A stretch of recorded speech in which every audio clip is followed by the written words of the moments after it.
Bom, vamos direto ao ponto. Pensem numa emergência médica, em que cada segundo, e eu digo literalmente, cada segundo pode ser a diferença entre a vida e a morte. É disso que a gente está falando quando o assunto é sepse. Uma verdadeira corrida contra o tempo. Mas afinal, o que é sepse? A definição é essa: uma resposta desregulada e perigosa do corpo a uma infecção. E a palavra-chave aqui é desregulada. Pensem bem, o problema não é só a infecção em si, o invasor. O grande perigo é o nosso próprio sistema de defesa que meio que surta. Ele entra em pânico e começa a atacar tudo, não só o inimigo, mas os nossos próprios tecidos, nossos órgãos. É como se fosse uma guerra civil dentro do corpo.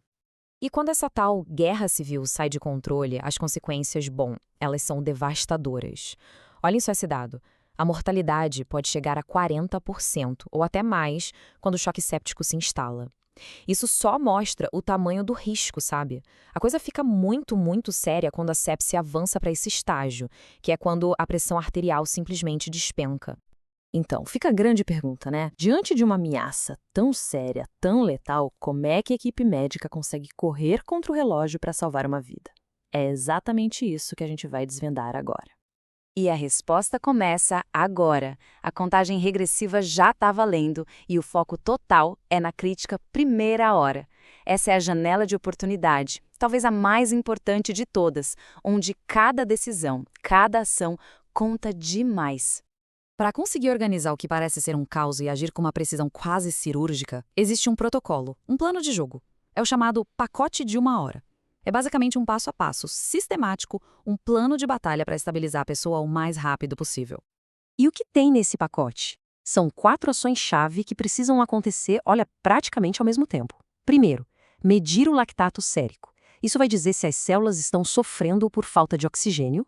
Segundo, colher as hemoculturas para descobrir quem é o inimigo. Terceiro, entrar com antibióticos de amplo espectro para já começar o combate.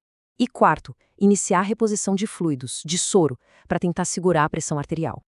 E aqui tem um detalhe, que não é só um detalhe, é uma regra de ouro. As hemoculturas precisam ser coletadas antes dos antibióticos, sempre. Mas por quê? Simples. Se o antibiótico entra primeiro, ele pode esconder o culpado, a bactéria. E aí aquele trabalho de detetive para descobrir a causa da infecção fica, nossa, muito mais difícil. Beleza. Então, com essas primeiras ações em andamento, a gente entra na fase do contra-ataque. E ele se apoia em 2 armas principais: os fluidos, ou seja, o soro, e os antibióticos. E a abordagem é dupla, bem interessante de ver. De um lado, você tem os fluidos intravenosos. A missão deles é de suporte, é encher o tanque, sabe? Restaurar a pressão e garantir que o sangue com oxigênio chegue nos órgãos. Do outro lado, os antibióticos. Esses são o ataque direto. A função deles é ir lá e eliminar a causa da infecção. E quando a gente fala de fluidos, não é pouca coisa não. O cálculo inicial é de 30 mililitros por quilo. Para ter uma ideia, para uma pessoa de 70 quilos, isso dá mais de 2 litros de soro. E esse volume todo entra bem rápido, geralmente nas primeiras 3 horas, tudo para tentar restabelecer a pressão e a circulação. Enquanto tudo isso acontece, aquele trabalho de detetive continua a todo vapor. A equipe médica precisa investigar, procurar os locais mais prováveis da infecção. É fundamental saber de onde o problema está vindo para poder escolher o melhor antibiótico. É aquilo, né? Precisa achar a cena do crime para saber qual arma usar. E onde é que eles procuram? Bom, os suspeitos mais comuns são esses aqui: o trato respiratório, tipo numa pneumonia, o trato urinário, a região do abdômen, e até coisas que parecem mais simples, como infecções na pele, em tecidos moles, feridas, queimaduras ou até em catéteres. Ok, o plano de ataque inicial está em ação. Mas e aí? Como é que se sabe se está funcionando? É agora que a gente entra na fase de ler os sinais do corpo. E os principais alvos para monitorar são estes. A gente tem a pressão arterial média, o volume de urina que a pessoa produz e o tempo de enchimento capilar, que é aquele teste rápido de apertar a ponta do dedo para ver se o sangue volta rápido. Todos esses são, no fundo, jeitos de checar se o sangue está circulando bem e chegando aonde precisa para manter os órgãos funcionando. Lembram daquele lactato que foi medido lá no comecinho? Então, se o nível dele está acima de 2, isso é um grande sinal de alerta. É como se o corpo estivesse gritando que as células estão sem oxigênio. Aí elas precisam apelar para um plano B de energia, sabe? Um plano bem menos eficiente e que gera esse lactato como lixo. E é aí que vem um dos sinais mais importantes de que as coisas estão melhorando. Ver esse nível de lactato começar a cair nas horas seguintes, isso, que tem o nome de depuração do lactato, é um sinal fantástico. Significa que a estratégia de tratamento está dando certo e que o oxigênio está voltando a chegar nas células.